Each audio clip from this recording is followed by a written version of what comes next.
A very good afternoon to everyone।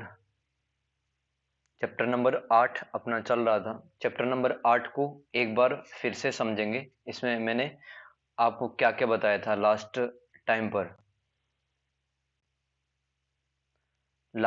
पर मैंने आपको औपनिवेशिक वाद का प्रथम चरण बता दिया था, द्वितीय चरण बता दिया था। ठीक है, आज हम कंप्लीट करेंगे तृतीय चरण। लेकिन आज मैं इन तीनों को फिर से बताऊंगा, उपनिवेशवाद का अर्थ बताऊंगा वापस से, और इस तीनों चरणों को बताऊंगा ताकि यहां से जो भी अपना 20 नंबर का सवाल आता है, ठीक है, वो हम अच्छे से लिख पाए। तो चैप्टर नंबर 7 को और चैप्टर नंबर 8 को अपने को लिंक करके पढ़ना है, जोड़ के पढ़ना है। ये उपनिवेशवाद से ही संबंधित है दोनों चैप्टर। ये अपनी बुक चल रही है BHIC 134, जिसका नाम है मॉडर्न हिस्ट्री ऑफ इंडिया, आधुनिक भारत का इतिहास। ठीक है, देखो, जिसने भी लास्ट क्लास नहीं पढ़ी थी उसके लिए मैं बता दूं, मैंने लास्ट टाइम पर आपको उपनिवेशवाद का अर्थ बताया था। औपनिवेशिक शासन से समझने से पहले, औपनिवेशिक शासन को समझने से पहले सबसे पहले हम समझते हैं उपनिवेशवाद का अर्थ क्या होता है। ठीक है, तो उपनिवेशवाद का अर्थ क्या होता है? जब किसी एक समप्रभु राज्य, समप्रभु राज्य क्या होता है? एक सोवरिन स्टेट जो कि अपनी विदेश नीतियां बना सकता है, ठीक है, स्वतंत्र रूप से, और जो किसी राज्य के साथ में बिना किसी बाहरी हस्तक्षेप के संबंध स्थापित कर सकता है दूसरे राज्य के साथ में, ठीक है, उसको संप्रभु राज्य कहते हैं। तो उपनिवेशवाद का क्या अर्थ हो गया? जब कोई एक संप्रभु राज्य दूसरे संप्रभु राज्य पर एकाधिकार स्थापित कर लेता है, एकाधिकार स्थापित कर लेता है, ठीक है, या फिर कह सकते हैं उस देश को वह गुलाम बना लेता है, और उस देश में जो रहने वाली जनता है उसको नियंत्रित करने का प्रयास करता है, नियंत्रित करने का प्रयास करता है, और इस नियंत्रण के प्रयास के फलस्वरूप औपनिवेशिक शक्ति हर प्रकार का शोषण करती है। ठीक है, तो उपनिवेशवाद का अर्थ क्या होता है? जब एक संप्रभु राज्य दूसरे संप्रभु राज्य पर एकाधिकार स्थापित कर लेता है और उसको गुलाम बना लेता है, और उसमें रहने वाली जनसंख्या को नियंत्रित करने का प्रयास करता है और उसका हर प्रकार का शोषण करता है, भले ही वो आर्थिक शोषण हो, राजनीतिक शोषण हो और धार्मिक शोषण हो। ठीक है, ये उपनिवेशवाद की परिभाषा है। यहां पर दो शब्द आते हैं, एक तो औपनिवेशिक शक्ति, एक उपनिवेश। उपनिवेश और औपनिवेशिक शक्ति। इंग्लैंड और भारत के केस में इंग्लैंड था औपनिवेशिक शक्ति और भारत क्या था? उपनिवेश था इंग्लैंड का। तो इंग्लैंड और भारत में किस प्रकार का रिलेशन था? मास्टर और स्लेव का, मास्टर और स्लेव का। मास्टर था इंग्लैंड, स्लेव था इंडिया। ठीक है, ये तो है उपनिवेशवाद की परिभाषा। उपनिवेशवाद में अपन ने बात की थी कि इंग्लैंड इंग्लैंड यहां पर सन 1600 ईस्वी में एक व्यापारिक कंपनी के रूप में ब्रिटेन ने ईस्ट इंडिया कंपनी की स्थापना की। ठीक है, शुरुआत में व्यापारिक कंपनी थी, लेकिन जब 1757 का बैटल ऑफ प्लासी जीता गया और 1764 में बैटल ऑफ बक्सर ये जीता गया, और उसके तुरंत बाद में 1765 में इलाहाबाद की संधि ये थोपी गई। ठीक है, तो इसके बाद में ब्रिटिश ईस्ट इंडिया कंपनी, जो कि भारत में व्यापारी कंपनी थी, जो व्यापार करने के मकसद से आई थी, वो अब राजनीतिक रूप से भी भारत को नियंत्रित करेगी। ठीक है, तो भारत का किस तरह से शोषण करेगी? इकोनॉमिक एक्सप्लॉयटेशन करेगी। भारत के जो आर्थिक संसाधन है उनका दोहन करेगी east India company. Military expansion करेगी, यानी अपना सैन्य विस्तार करेगी, और कल्चरल सुपीरियरिटी दिखाने की कोशिश करेगी, मतलब सांस्कृतिक सर्वश्रेष्ठता इस भावना का प्रचार प्रसार किया जाएगा। ठीक है, सभी अपने आवाज को म्यूट रखें, सभी अपनी आवाज को म्यूट रखें और सुनते जाएं। ठीक है, सांस्कृतिक सर्वश्रेष्ठता क्या होती है कि हमारा धर्म और हमारी संस्कृति सबसे बेस्ट है और हम आपको सभ्य बनाने आए हैं। ठीक है, तो इस प्रकार से ब्रिटिश ईस्ट इंडिया कंपनी ने अपना सैन्य विस्तार और आर्थिक शोषण किया भारत में। ठीक है, अब देखो इसी बात को आगे बढ़ाते हैं। ये तो आपको लिखने हैं परिचय में। ठीक है, जब आए पेपर में किस तरह से सवाल कि उपनिवेशवाद का अर्थ बताते हुए इसके चरणों के बारे में बताइए, इसकी स्टेज बताइए। तो प्रथम चरण को एक बार फिर से समझते हैं। प्रथम चरण क्या था? ठीक है, लास्ट क्लास में भी अपन ने पढ़ा था, लेकिन एक बार उसको जस्ट रिवाइज कर लेते हैं। मुझे लग रहा है इस साल ये सवाल आएगा, इसलिए एक बार इसका रिवीजन करना मस्ट है। ठीक है,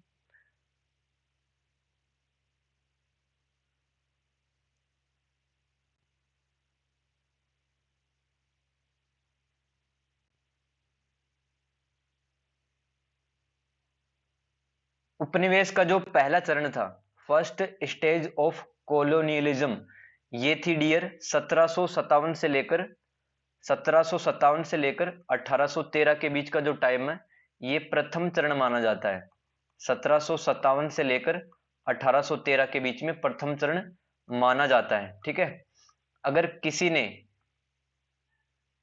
बेवजह या फिर कोई गलती की वजह से ये क्लास स्किप कर दी है तो ये क्लास रिकॉर्डेड क्लास रहेगी। ठीक है, इसको यूट्यूब पर भी देखा जा सकता है। आप क्लास खत्म होने के बाद में या जब भी आपको इसकी आवश्यकता पड़े तब इस क्लास को देख सकते हैं। ठीक है, देखो प्रथम चरण क्या था, इसमें अपन लिखेंगे इसे एकाधिपत्य व्यापार तथा प्रत्यक्ष जब्त करने का काल भी कहा गया। ठीक है, इस समय को किस नाम से जाना जाता है? एकाधिपत्य। ठीक है, मतलब पूरी तरह से इंग्लैंड यहां पर अपने व्यापार को फैलाने की कोशिश करेगी, ब्रिटिश ईस्ट इंडिया कंपनी।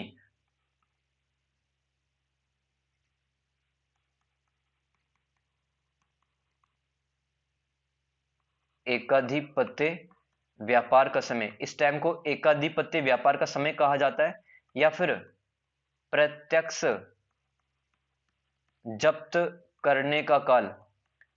प्रत्यक्ष जब्त करने का काल, इसका क्या मतलब? काल का मतलब समय हो गया। ठीक है, देखो 1757 से पहले ब्रिटिश ईस्ट इंडिया कंपनी जो भी व्यापार करती थी भारत में, अपनी व्यापारिक कोठी स्थापित करके सूरत में, कलकत्ता में और अन्य जगहों पर उन्होंने व्यापारिक कोठियों की स्थापना की या फिर फैक्ट्रियों की स्थापना की। उसके माध्यम से व्यापार चलाते थे, वहां पर इनके प्रशासनिक अधिकारी बैठे रहते थे। फैक्ट्री का मतलब डियर यहां पर, वहां पर किसी प्रकार का उत्पादन नहीं होता था। आमतौर पर अपन जब फैक्ट्री शब्द सुनते हैं तब अपन ये सोचते हैं किसी चीज का वहां पर प्रोडक्शन हो रहा होगा, कोई चीज बन रही होगी, किसी चीज का उत्पादन हो रहा होगा। लेकिन इंग्लैंड ने जो कंपनी बनाई, ब्रिटिश ईस्ट इंडिया कंपनी, उसमें फैक्ट्री शब्द का मतलब है कि वहां पर प्रशासनिक अधिकारी बैठे रहते थे और वो व्यापार से संबंधित नीतियां बनाते थे और शासन प्रशासन का काम भी वहीं से चलता था। ठीक है, तो पहले चरण में आपको ये लिखना है, टाइम याद रखेंगे 1757 से 1813 के बीच में, इस समय को एकाधिपत्य का व्यापार या फिर प्रत्यक्ष जब्त करने का काल कहा गया। मतलब यहां पर जमींदारी व्यवस्था, रैयतवाड़ी व्यवस्था और महालवाड़ी व्यवस्था के माध्यम से भू राजस्व नीतियों के द्वारा किसानों का शोषण किया गया। ठीक है, और ना तो अंग्रेजों ने सिंचाई व्यवस्था को विस्तारित करने का कोई योजना बनाया। अगर कहीं पर अकाल पड़ भी जाता था तब तब भी अंग्रेजों को टैक्स देना पड़ता था। अब भारत के व्यापार पर एकाधिकार प्राप्त करना, इसका मतलब क्या होगा? जो अन्य यूरोपियन कंपनियां थी इस समय भारत में 1757 और 1813 के बीच में, पुर्तगाली, डच, ये कंपनियां भी अपना व्यापार कर रही थी। तो ब्रिटिश ईस्ट इंडिया कंपनी अपने व्यापार को एक अलग लेवल पर ले जाना चाहती थी, जहां तक दूर दूर तक कोई कंपनी इससे किसी भी प्रकार की प्रतिस्पर्धा या फिर कंपटीशन नहीं कर सके ब्रिटिश ईस्ट इंडिया कंपनी से। ठीक है, तो अतः अंग्रेजी कंपनी द्वारा भारतीय माल सस्ते में खरीदा गया। इस समय क्या चल रहा था? भारतीय माल को सस्ते में खरीदा गया, बुनकरों से, दस्तकारों से, शिल्पकारों से सस्ते में खरीदा गया माल। और British east India company Europe में यह माल और दुनिया में अलग अलग स्थानों पर इस माल को महंगे दामों पर बेचा करती थी। ठीक है, यहां से मुनाफा मिल रहा था।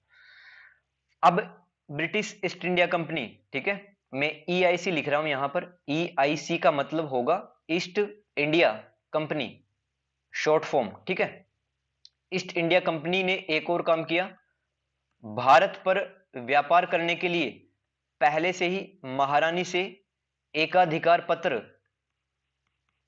यह जारी करवा लिया था।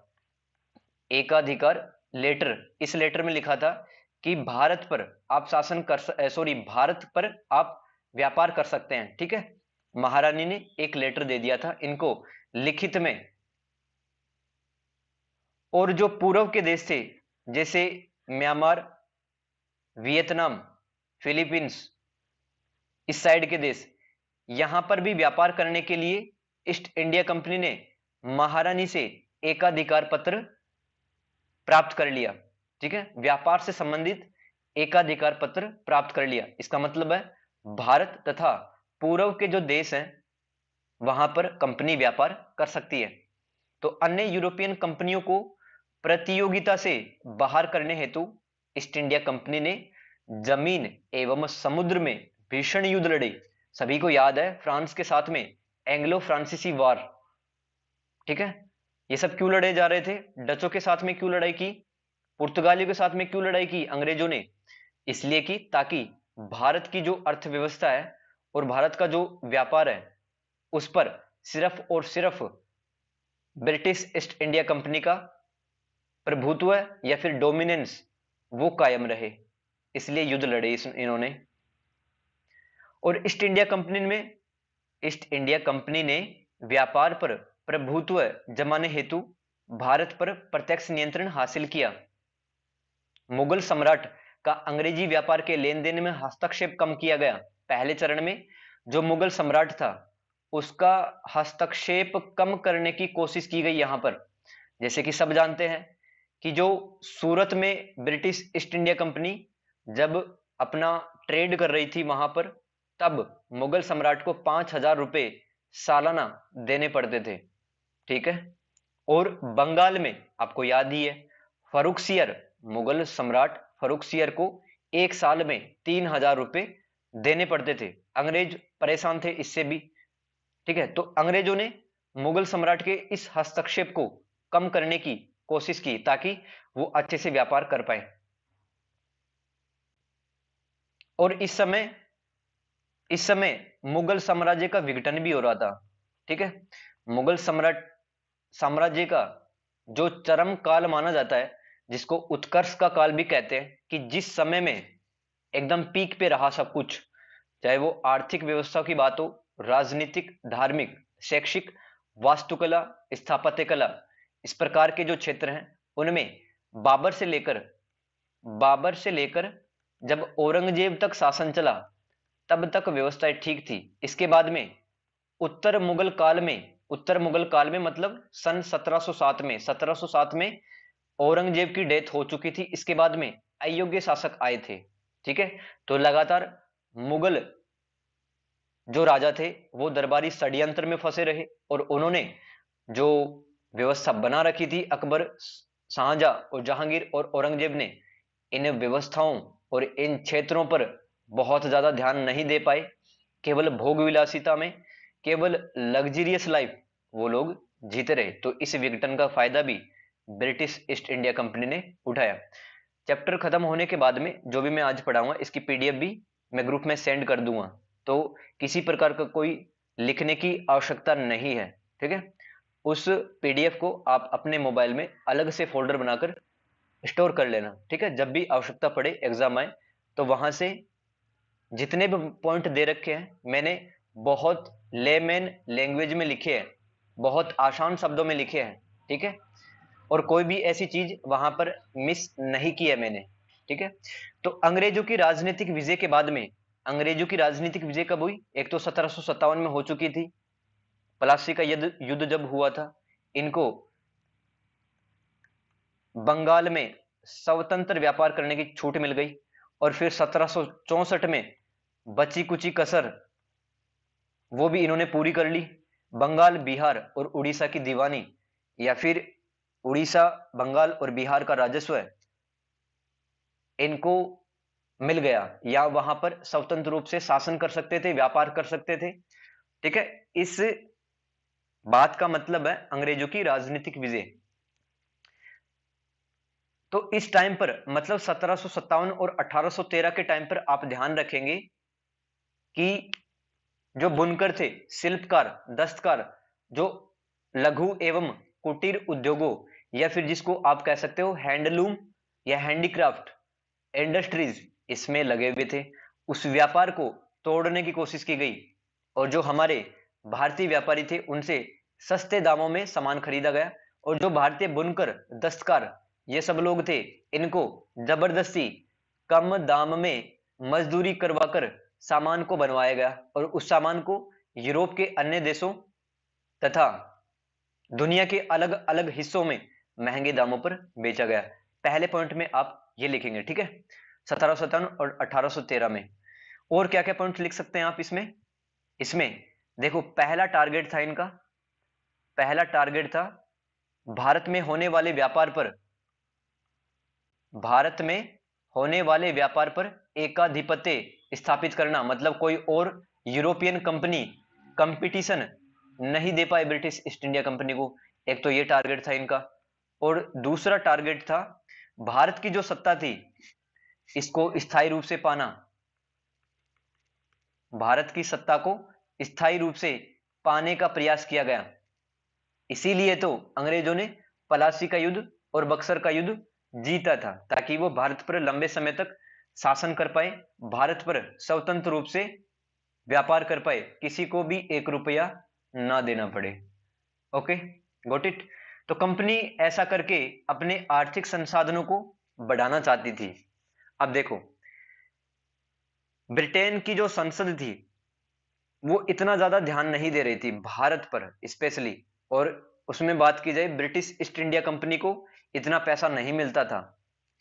तो भाई मोटिवेशन कैसे मिला ईस्ट इंडिया कंपनी को? इनको पता था ब्रिटेन से हमें ज्यादा कोई पैसे नहीं मिल रहे हैं ब्रिटिश संसद की तरफ से, इसलिए हमें भारत पर सत्ता को मजबूत करना होगा, राजनीतिक रूप से हमें भारत पर लंबे समय तक टिकना होगा, तभी हम यहां का इकोनॉमिक एक्सप्लॉयटेशन, आर्थिक संसाधनों का दोहन कर सकेंगे। कंपनी ऐसा करके अपने आर्थिक संसाधनों को लगातार बढ़ाना चाहती थी, क्योंकि ईस्ट इंडिया कंपनी लगातार अन्य यूरोपियन कंपनियों जैसे डच कंपनी, जैसे पुर्तगाली कंपनी और भारतीय राजाओं के साथ में जमीनों पर उन्होंने युद्ध लड़े। ठीक है, ताकि ज्यादा से ज्यादा पैसा इकट्ठा कर सकें। लूटपाट का पैसा तो रहता ही था, बाकी इन्होंने भू राजस्व नीति, लैंड रेवेन्यू, सेटलमेंट, ये सब कुछ भारत में लेकर आ गई है। तो साथ ही साथ कंपनी अपने नौसैनिक शक्तियों, अपनी नेवी को भी विकसित करना था, क्योंकि जानते हैं कि पुर्तगाली कहां पर आए थे सबसे पहले? भड़ोच नामक बंदरगाह पे, जो गुजरात में था। अगर अंग्रेजों की जो नेवी कमजोर रह जाती तो पुर्तगाल से लगातार लोग आते रहते और पुर्तगाली अंग्रेजों को हरा देते, लेकिन समय रहते ब्रिटिश ईस्ट इंडिया कंपनी ने अपनी नौसेना पर भी ध्यान दिया। देखो, मुगल साम्राज्य का पतन पढ़ाते टाइम मैंने आपको एक बात बताई थी कि एक ये भी कारण था कि मुगल साम्राज्य डूब गया, ये उनके पास में एक अच्छी खासी नेवी नहीं थी।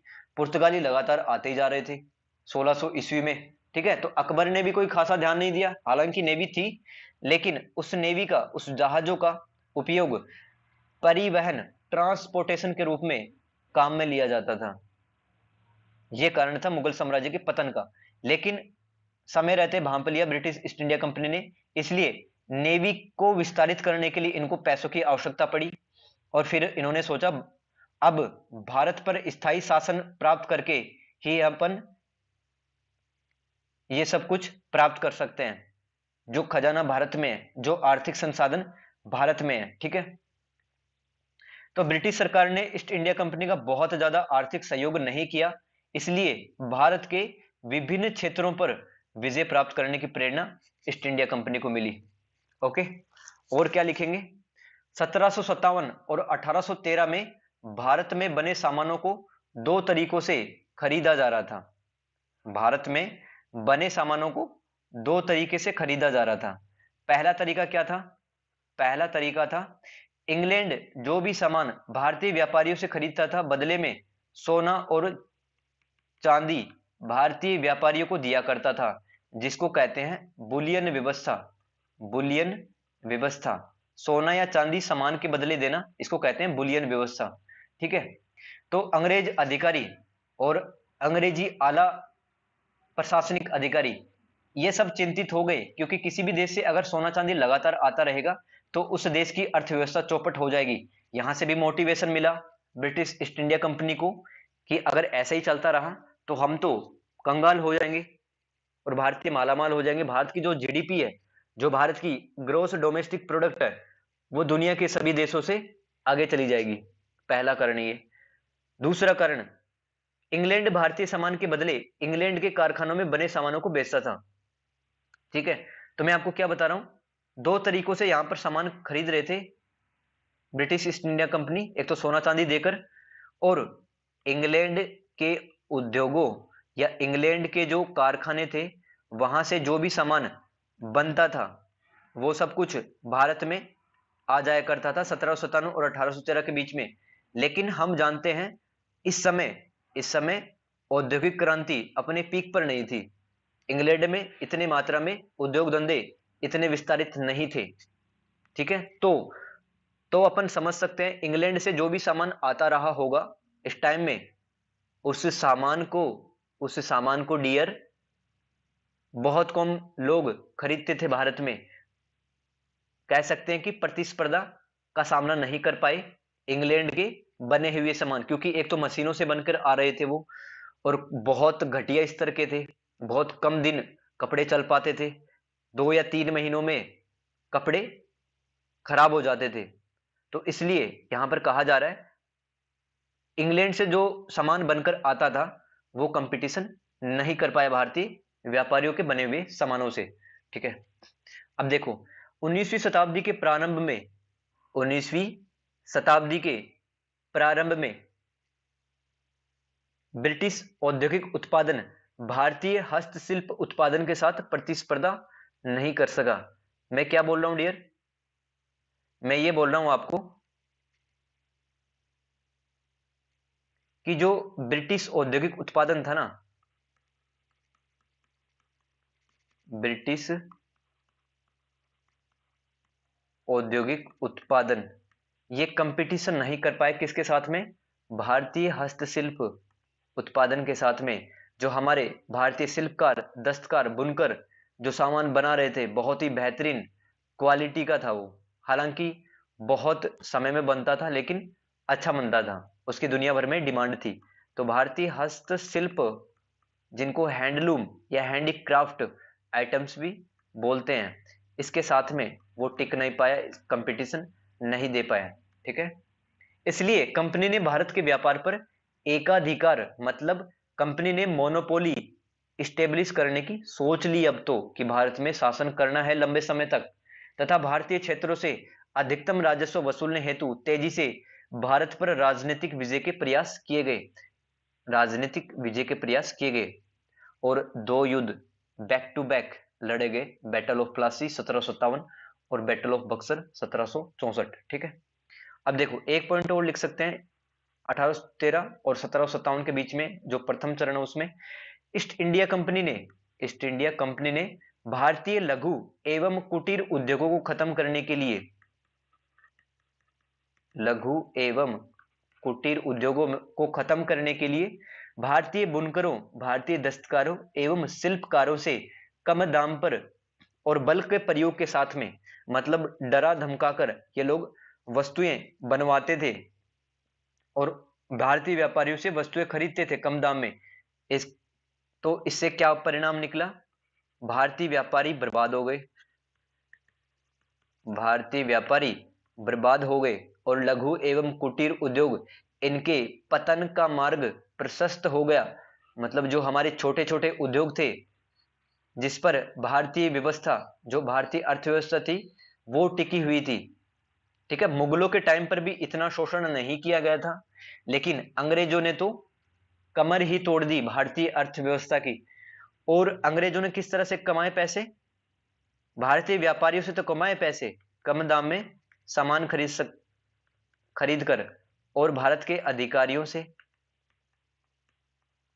अधिकारियों से और अभिजात शासकों से, मतलब जिसको कह सकते हैं कुलीन कुलीन वर्ग के लोगों से, जिनकी आर्थिक और सामाजिक स्थिति बेहद मजबूत मानी जाती थी, उनसे भी जबरदस्ती रुपए इन्होंने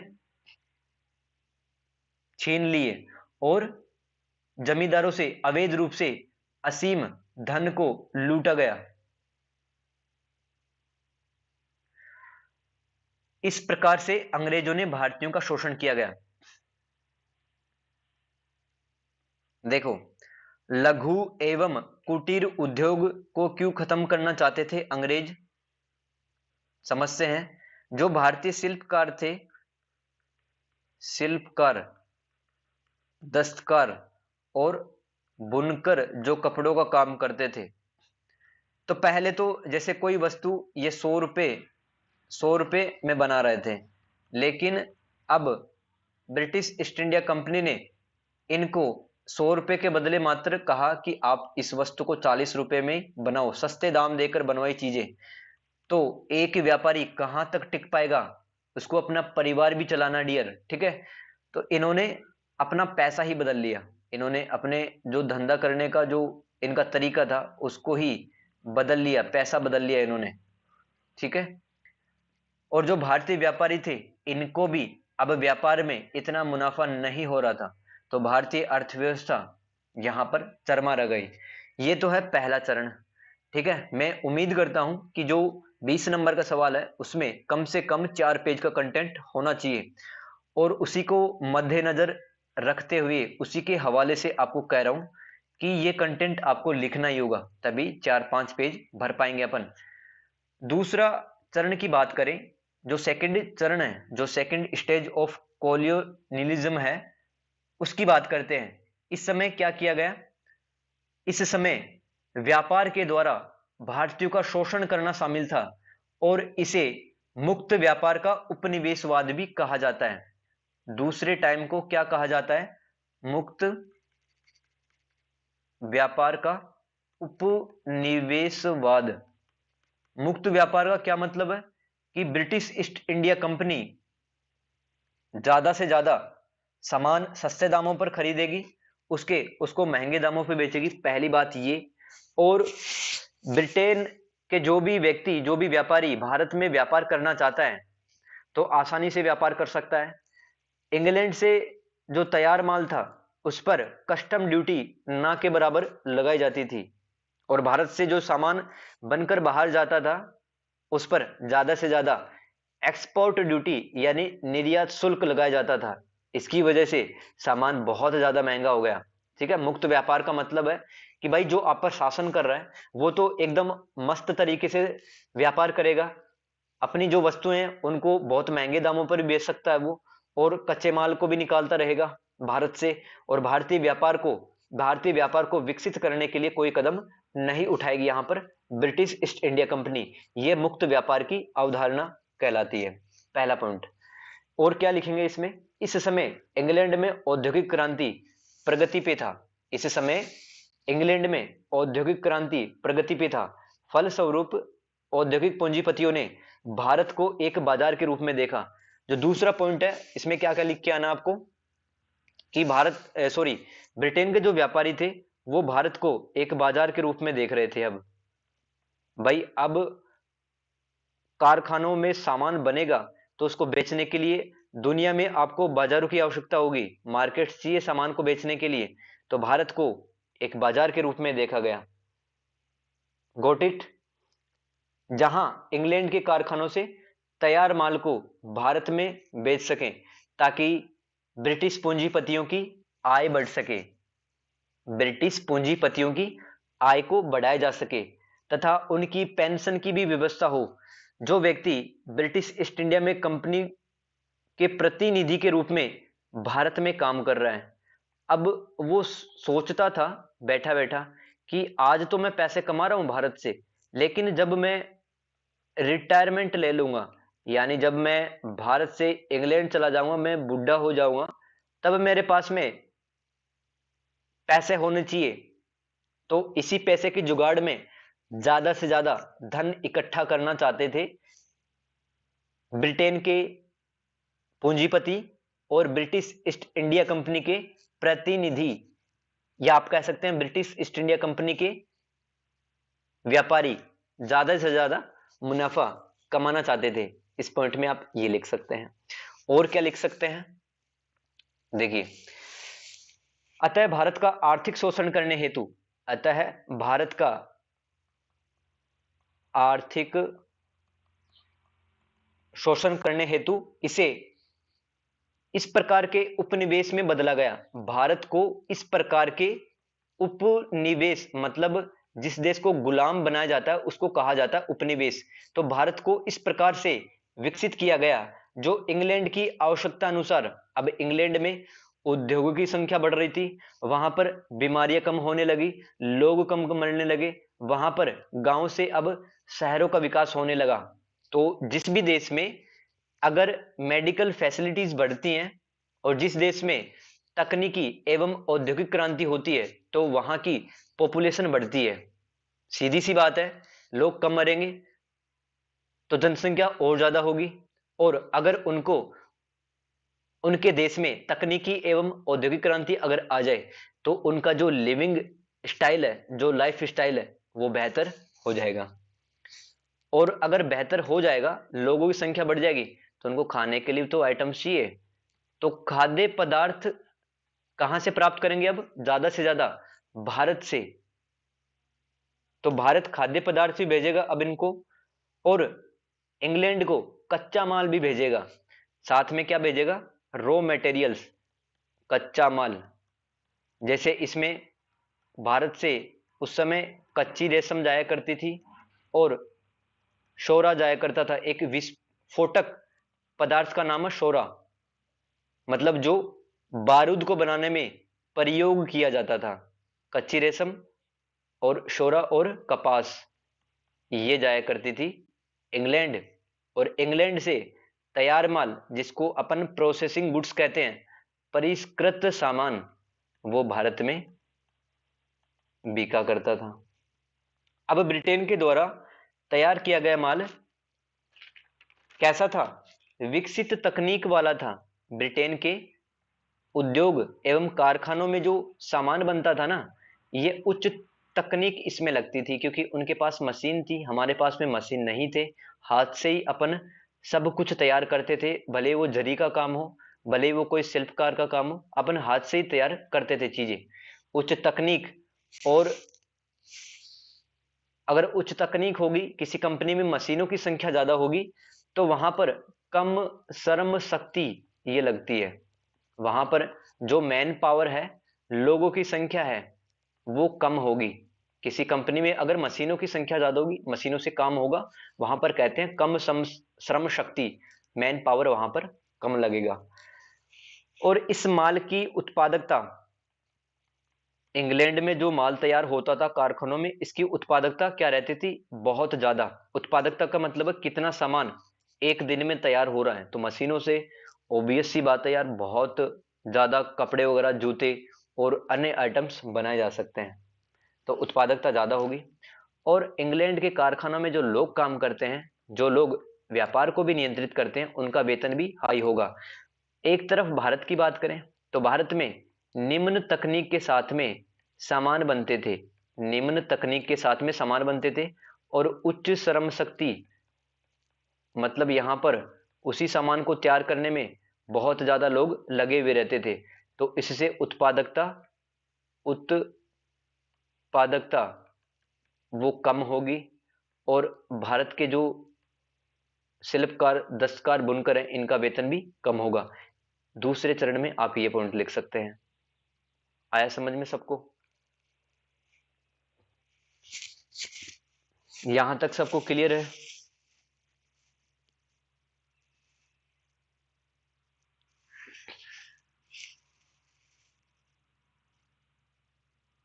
अब देखो चर्चा को थोड़ा और आगे बढ़ाते हैं और पॉइंट्स देखते हैं दूसरे चरण में और क्या क्या लिखते हैं। देखो लास्ट टाइम पे अगर आपने क्लास ली है तो डियर मैंने आपको तीन चीजों के बारे में बताया था। एक तो 1773 में क्या आया था, रेगुलेटिंग एक्ट आया था, 1773 का रेगुलेटिंग एक्ट, है ना। और 1784 में क्या आया था, 1884 में आया था dear Pitt's India Act. Pitt's India Act का मतलब होता है अधिनियम। और 1813 में क्या आया था, 1813 में आया था चार्टर अधिनियम। चार्टर अधिनियम, मैंने आपको साथ में यह भी बताया था कि ये अधिनियमों की लाने की आवश्यकता क्यों पड़ी। ब्रिटेन की जो पार्लियामेंट थी उन्होंने क्यों अधिनियम बनाए ये, क्योंकि आपको पता है 1764 के बाद में रैयतवाड़ी, महालवाड़ी और स्थायी बंदोबस्त, इसके द्वारा बहुत ज्यादा पैसा कमाया जाने लगा ब्रिटिश ईस्ट इंडिया कंपनी के व्यापारियों और काम करने वाले अधिकारियों के द्वारा। तो काफी ज्यादा करप्शन भी हो चुका था अब तक भारत में। तो इसी करप्शन को रोकने के लिए, धांधली को रोकने के लिए, ठीक है, ज्यादा से ज्यादा पैसा इंग्लैंड भेजा जाए, इसलिए ब्रिटेन की संसद ने 1773 में रेगुलेटिंग एक्ट लेकर आई, 1784 में पिट्स इंडिया अधिनियम आया और 1813 में चार्टर अधिनियम आया। यहां पर मैं आपको विस्तार से नहीं पढ़ाऊंगा क्योंकि सिलेबस का हिस्सा नहीं है ये सारे अधिनियम। कभी किसी दिन अगर फ्री वक्त मिला तो मैं आपको ये भारत अधिनियम 1935 तक सारे अधिनियम करवा दूंगा, इसमें क्या क्या पॉइंट शामिल थे। लेकिन आप अभी ये समझे कि जितने अधिनियम बनाए जा रहे थे, ये क्यों बनाए जा रहे थे, क्योंकि ब्रिटिश ईस्ट इंडिया कंपनी पर नियंत्रण हासिल करने के लिए, उसके व्यापार को लिमिट करने के लिए, उसके व्यापार को सीमित करने के लिए, ताकि किसी प्रकार की कोई धांधली, किसी प्रकार का कोई भ्रष्टाचार ना हो सके और इंग्लैंड ज्यादा से ज्यादा पैसा जाया जा सके। इसलिए इन अधिनियमों की आवश्यकता पड़ी। तो दूसरे चरण में आप ये पॉइंट भी बता सकते हैं। तो कह सकते हैं कि ब्रिटिश सरकार ने अब ब्रिटिश पूंजीपति वर्ग के सामूहिक हितों के लिए काम किया। देखो मैंने आपको क्या बताया था शुरुआत में, पहले दिन बताया था कंपनी किसके द्वारा बनाई गई थी, इसमें 72 शेयर होल्डर्स के पैसे लगे थे और वो इंग्लैंड के औद्योगिक घरानों से संबंधित थे। वो बहुत बड़े बिजनेसमैन थे जिनका पैसा ब्रिटिश ईस्ट इंडिया कंपनी पर लगा था। तो अपना पैसा वो रिस्क में नहीं डालना चाहते थे, इसलिए ब्रिटेन की संसद में दबाव डाला गया इनकी तरफ से, बिजनेसमैन की सहायता से, कि आप जो भी भ्रष्टाचार, जो भी पैसा लोग खा रहे हैं भारत में, वो कम किया जाए। इसके द्वारा ये अधिनियम लाए गए। बस इतना ध्यान में रखेंगे तो हमारा काम चल जाएगा। अब देखो आगे बात करते हैं। ब्रिटेन ने भारत की औपनिवेशिक अर्थव्यवस्था को, ब्रिटेन ने भारत की औपनिवेशिक अर्थव्यवस्था को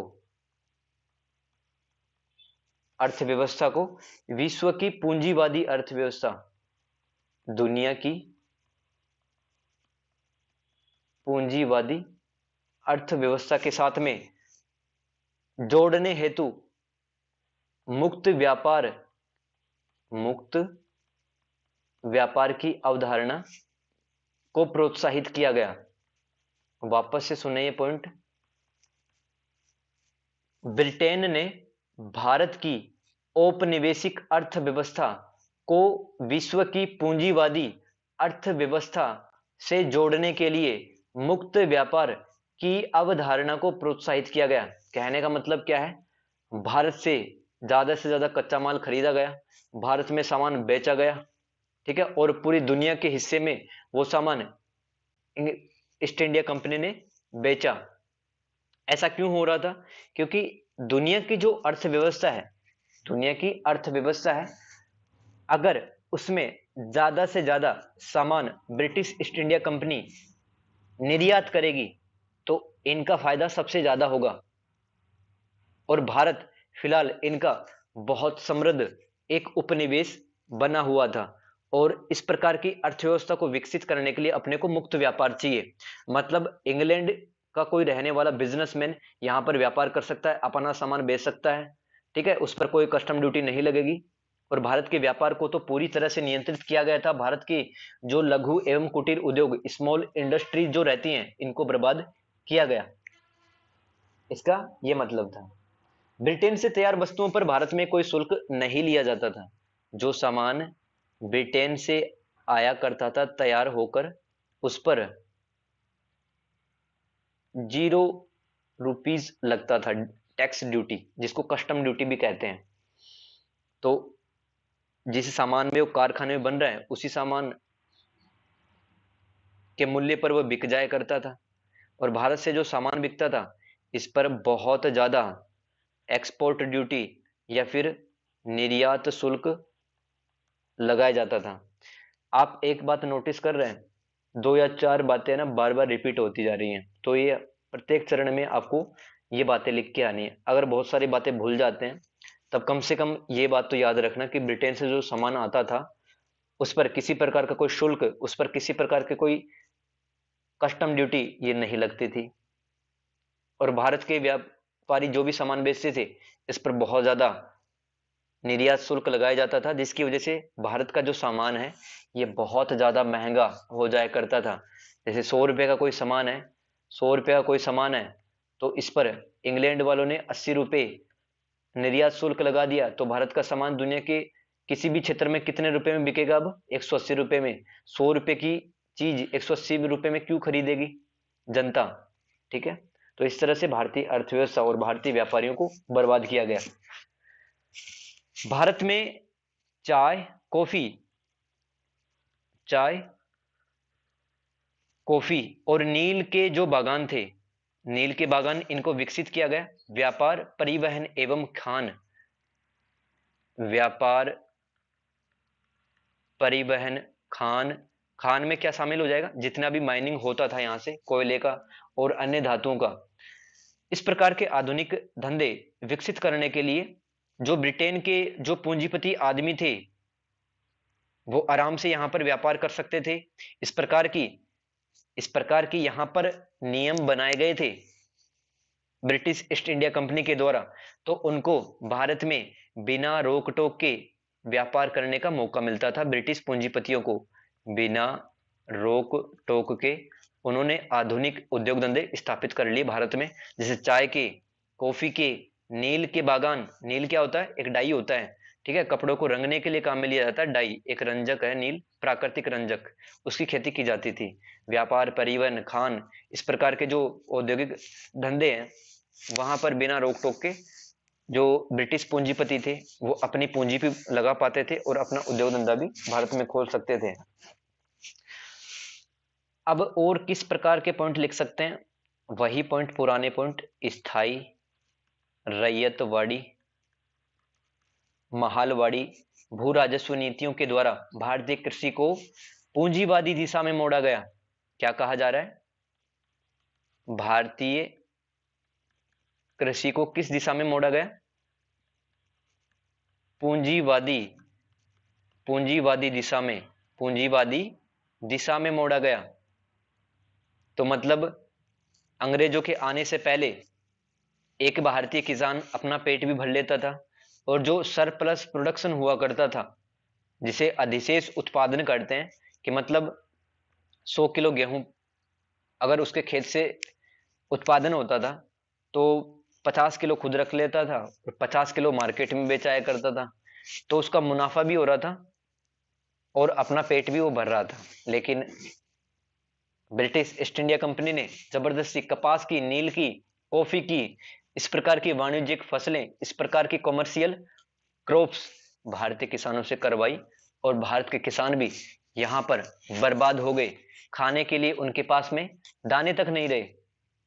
तो कहा जाता है कि इन भू राजस्व नीतियों के कारण जो दोआब का क्षेत्र है, यानी यमुना और गंगा का क्षेत्र, वहां पर भारतीय किसानों की हड्डियों के अलावा कुछ भी नहीं बचा भारत में।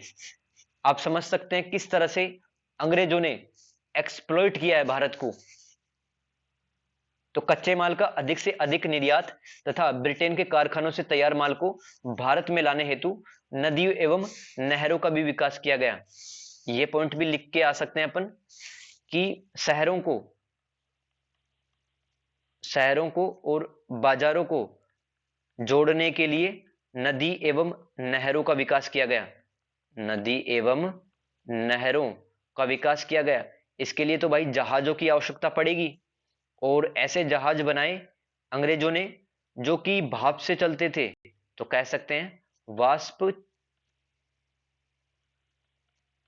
चलित जहाज का आविष्कार किया गया, और इस प्रकार के जहाज बनाए गए इंग्लैंड के द्वारा।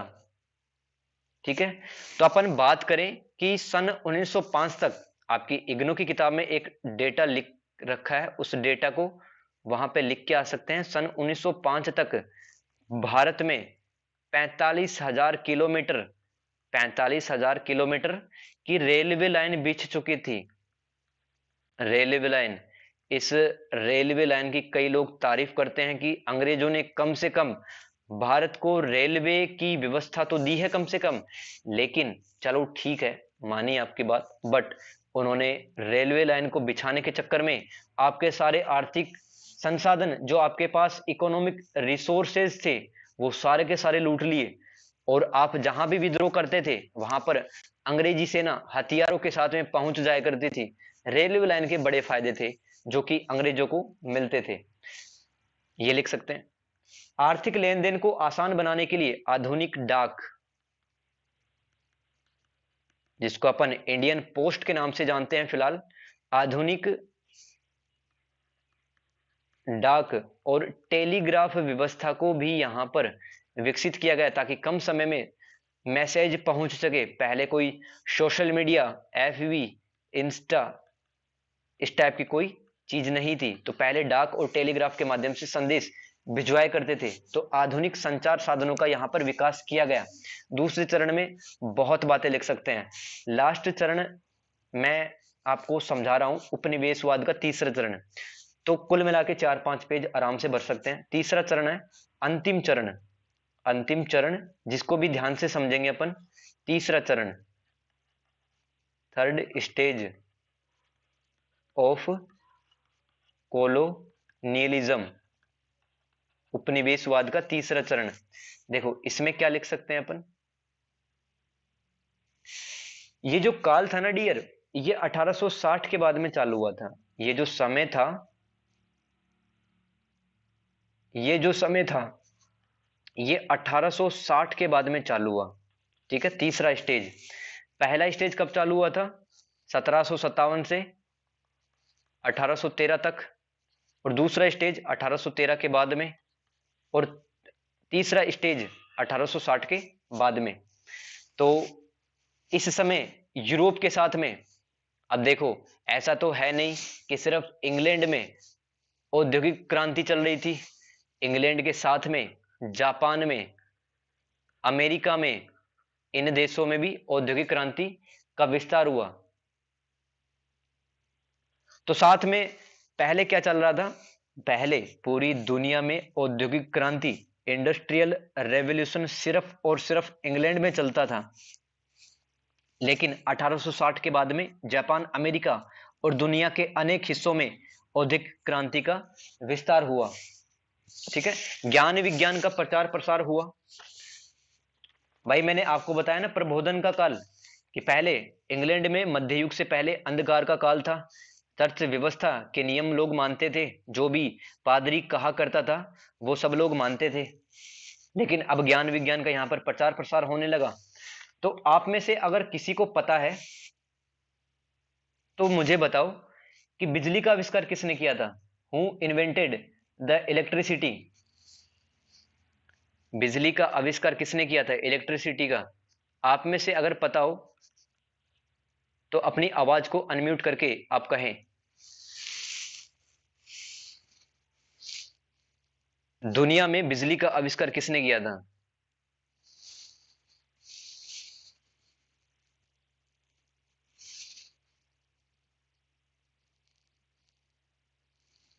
नहीं पता, ओके।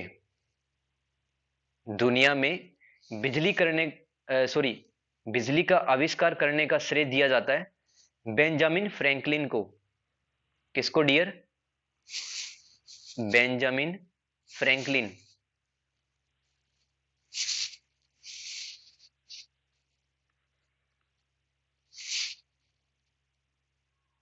1752 में इन्होंने बिजली का आविष्कार किया। 1752 में बेंजामिन फ्रैंकलिन। एक दिन ये पतंग उड़ा रहे थे। क्या उड़ा रहे थे? पतंग उड़ा रहे थे। बरसात का मौसम था, ठीक है। तो इन्होंने महसूस किया कि जो स्टिंग है, मतलब जो पतंग की डोर है, उसमें इन्होंने थोड़ी एक्टिविटी को फील किया। तब जाकर इन्होंने ऐसा सोचा कि इसमें भी आवेश बहते हैं, ठीक है। तो 1752 में पूछा जाए बिजली का आविष्कार किसने किया था? बेंजामिन फ्रैंकलिन ने। लेकिन घर घर तक बिजली पहुंचाने का श्रेय किसको दिया जाता है? जिन्होंने बल्ब का आविष्कार किया था, उसका नाम है थॉमस एडिसन। इन दोनों व्यक्तियों के नाम आप ध्यान में रखना, ठीक है।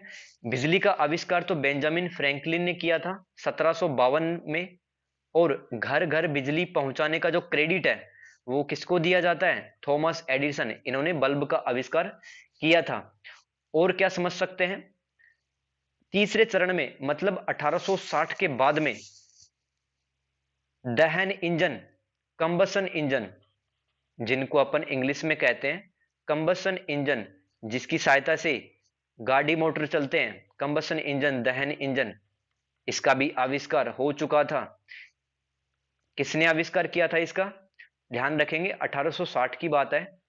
लिनोरियर लिनोयर नाम के एक वैज्ञानिक ने दहन इंजन का आविष्कार किया था, जिसमें अपन कहते हैं ना 2 स्ट्रोक इंजन है या 4 स्ट्रोक इंजन है आपकी बाइक में या फिर 4 व्हीलर में, तो उसी इंजन को यहां पर कहा गया दहन इंजन, जिससे कि कोई गाड़ी मोटर चलती है, उसका भी आविष्कार यहां पर हो चुका था 1860 के आते आते।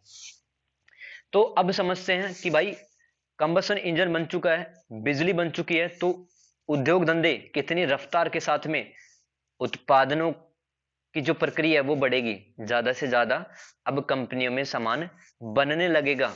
और हम यहां से एक और चीज सीख सकते हैं कि परिवहन का विकास, जो ट्रांसपोर्टेशन का डेवलपमेंट है, वो भी रैपिडली यहां से होगा। परिवहन का विकास ये भी तीव्र गति से पूरी दुनिया में होगा। तो इंग्लैंड का सामान बहुत तेजी के साथ में दुनिया के अनेक हिस्सों तक जाएगा, ठीक है। और दुनिया की अर्थव्यवस्था के साथ में एकीकरण होगा अब, कि मतलब अमेरिका में औद्योगिक क्रांति हो रही है, भाई वहां भी तो सामान बन रहा होगा। जापान में भी हो रही है, जापान का सामान भी बिकेगा। और ब्रिटेन तो राजा है ही, तो ब्रिटेन में तो पहले से सामान बन रहा है।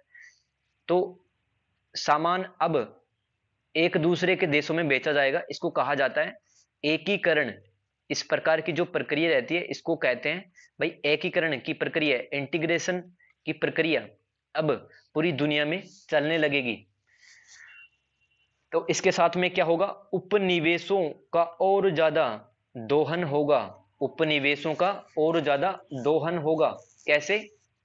वहां से कच्चा माल को ज्यादा से ज्यादा औपनिवेशिक शक्तियों में भेजा जाएगा। जैसे भारत से सामान इंग्लैंड जाने लगा, ज्यादा से ज्यादा कच्चा माल, जैसे कच्ची रेशम, कपास, शोरा और अन्य वस्तुएं। तो इससे तीव्र गति से जनसंख्या बढ़ेगी। अब तीव्र गति से पॉपुलेशन बढ़ती है तो उनको खाने के लिए चीजें चाहिए, खाद्यान्नों की जो मांग है वो भी बढ़ेगी साथ में। और इसके साथ में क्या होगा फिर? सस्ते श्रम, मतलब जो औद्योगिकृत देश है जहां पर उद्योग धंधे विकसित हो चुके हैं, वो अब कोशिश करेंगे कि दुनिया में हमें सस्ते श्रमिक मिल जाएं जो कि कम रुपए लेकर सामानों को बनाएंगे। तो दुनिया में अब सस्ते श्रम को लेकर, खाने को लेकर और कृषि को लेकर संघर्ष शुरू हो जाता है पूरी दुनिया में, ठीक है। क्योंकि जनसंख्या लगातार बढ़ रही है और जनसंख्या की जो डिमांड है वो भी डे बाय डे वो भी बढ़ती जा रही है। तो इस प्रकार से अपन कह सकते हैं औपनिवेशिक शक्तियों ने उपनिवेशों से ज्यादा से ज्यादा जो पूंजी है उसको संग्रह किया, जो ज्यादा से ज्यादा पैसा है उसको उपनिवेशों से भेजा गया। ठीक है, तो ब्रिटेन ने इस पूंजी का उपयोग किस तरह से किया? भारत में जो रेलवे लाइन का विकास है वो किया इस पैसे से, और इस पैसे से बागान लगाए गए चाय के, कॉफी के। ठीक है, और कोयला की जो खाने हैं वो विकसित की गई इस पैसे से। जूट के जो कारखाने थे जूट के जो कारखाने थे वो भी इस पैसे से बनाए गए। और जो जहाज रानी है, जहाज रानी का मतलब क्या होता है? शिपिंग, मतलब जो डॉक यार्ड्स वगैरह है जहां पर नाव खड़ी की जाती है उसको डॉक यार्ड कहते हैं अपन, वो विकसित किए गए। जहाज बनाए गए जो पानी में चलते थे, और लोगों को सस्ते ऋण पर पैसा भी दिया गया। ठीक है, तो ऋण व्यवस्था का विस्तार किया इस पैसे से। देखो, भारत से जो भी पैसा निकल के आ रहा था उस पैसे से अंग्रेजों ने क्या किया? रेलवे का विस्तार किया, बागान लगाए कॉफी के, चाय के, कोयला खान इसको विस्तार किया गया, जूट के कारखाने लगाए गए, जहाज रानी इसको विकसित किया गया, ऋण की व्यवस्था इसको वापस से और मजबूत किया गया, और पूरी दुनिया में बैंकिंग प्रणाली का विस्तार विकास हुआ। ठीक है, बैंकिंग प्रणाली का। तो तीसरे चरण में आप ये लिख सकते हैं, इस प्रकार से अंग्रेजों ने ओवरऑल 360 डिग्री में भारत का हर तरह से शोषण किया। तो ये कंप्लीट होता है, ये सवाल आ सकता है 110% इसके चांसेस हैं। ये सवाल खत्म होता है, इसकी पीडीएफ मैं ग्रुप में सेंड कर दूंगा। ठीक है, तो नेक्स्ट क्लास में अपन पढ़ेंगे उपनिवेशिक शासन के आर्थिक प्रभाव। ठीक है, ये एक पक्का सवाल बनेगा 20 नंबर का। चैप्टर नंबर 8 से 2 सवाल बन सकते हैं, 20 नंबर का एक श्योर आएगा। तो कोई चैप्टर मिस नहीं करना है, मिस हो जाता है तो आप यूट्यूब पर भी देख सकते हैं यही रिकॉर्डेड क्लास। ठीक है, तो have a good day, tata bye bye.